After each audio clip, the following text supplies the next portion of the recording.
Hello and welcome to F1 Now. In this video, we're going to be giving you the biggest winners and losers to the Canadian Grand Prix. Okay, ladies and gentlemen, so another race with some amazing on-track action and drama, leaving some to benefit heavily. Now, as far as winners go, we got to go with Mercedes on this one.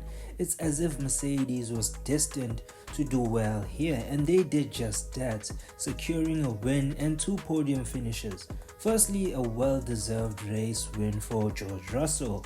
He was in the mix pretty much all weekend, and finally during Q3, he pulled what I feel made the difference, putting on the mediums for that last run. Now, it resulted in a massive pole and race win in the end, but obviously it wasn't a clear run in the race.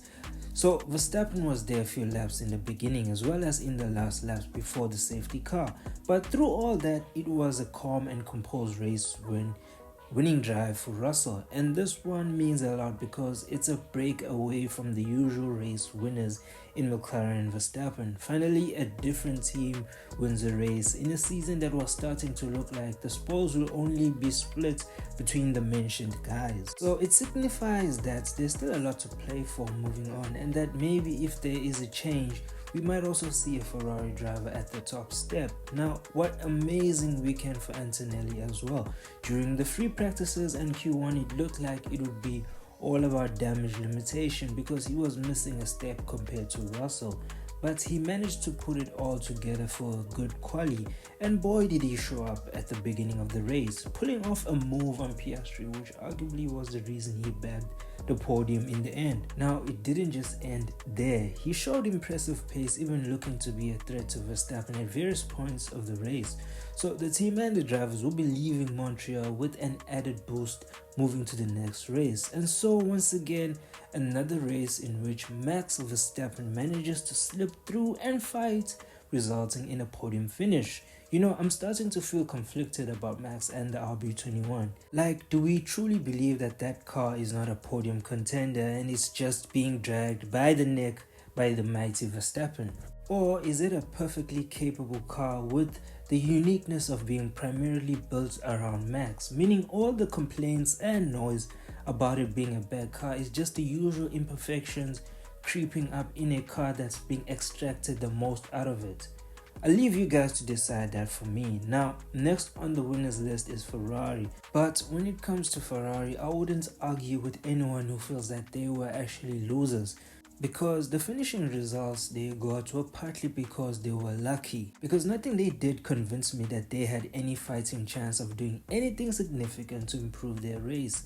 Another blow to the team is that Mercedes' double success saw them climb back above Ferrari in the championship, but I could be too harsh and should be congratulating them for also dragging both those SF25 to the finish line, especially considering Lewis collected a furry friend in the opening laps, which gave him a loss of about half a second per lap.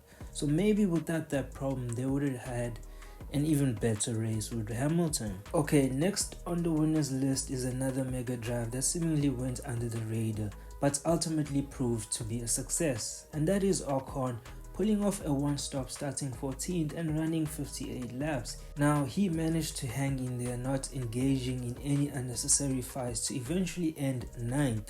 Some very valuable points for him and Haas, who were celebrating their introduction to Formula One. Now, another pair who seems to still be in possession of good graces gained from Spain were also Alonso and Hülkenberg.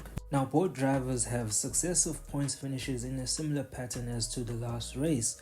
Alonso has been doing very well for himself with the introduction of upgrades in Spain after having such a long dry spell this season without any points for the team on his part. While Hülkenberg, on the other hand, used his experience and skill once again to take advantage of what happened between Albon and Colapinto. Now, the great thing about the points the Hulk bagged is that it brings Sauber within 8 points to 6th in the team's championship. Now, that's impressive considering they were nowhere at the start of the season. With the biggest losers in mind, it's hard to pick who is the biggest between Lando and McLaren, because Lando and McLaren clearly had the pace and the car to still win during the race. But for Lando, it was a weekend of too many mistakes on his part. And on the race, he made probably the biggest one for the season when he misjudged the move on his teammates. He now has a huge mountain to climb to try and catch up to Piastri in the championship. And also he is now vulnerable to Verstappen and Russell as well in the championship. So as a whole, the team is going to have to go back to the drawing board and figure out their mistakes, because race weekends like this mean they drop a lot of points needlessly.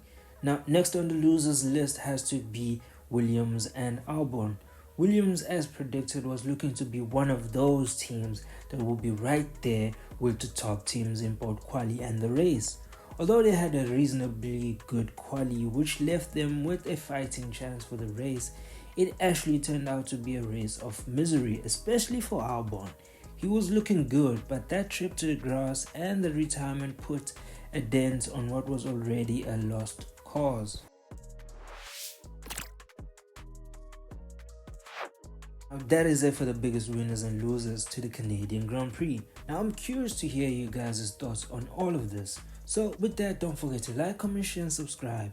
Once again, thank you and bye for now.